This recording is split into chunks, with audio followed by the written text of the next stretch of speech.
So guys, good morning. Meron tayo dito Lexus. Okay. RX 450H. Okay. Hybrid.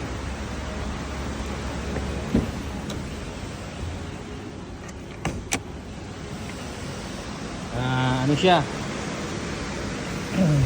Oil change. Okay. Finish na yung oil change. Pero yung iba kasi takot sa sa oil change ng hybrid. Pero ganito lang yan siya. Pwede nyo pong i-oil change yan. Okay. Sa baba, parehas lang din po yan. Okay. Parehas lang ng ordinary. Ayan, na-oil change na natin siya. Na-oil change na. Same din sa hindi hybrid. Okay. Hapak. Yan.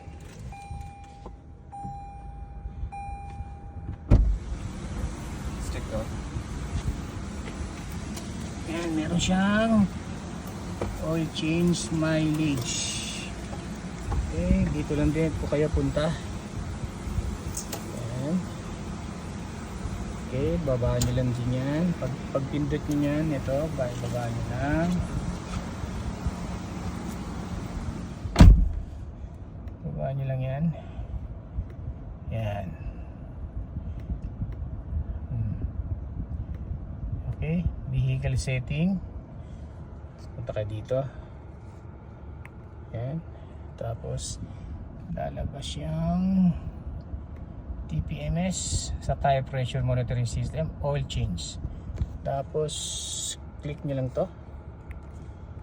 Okay, then sabi niya you want to reset class and data.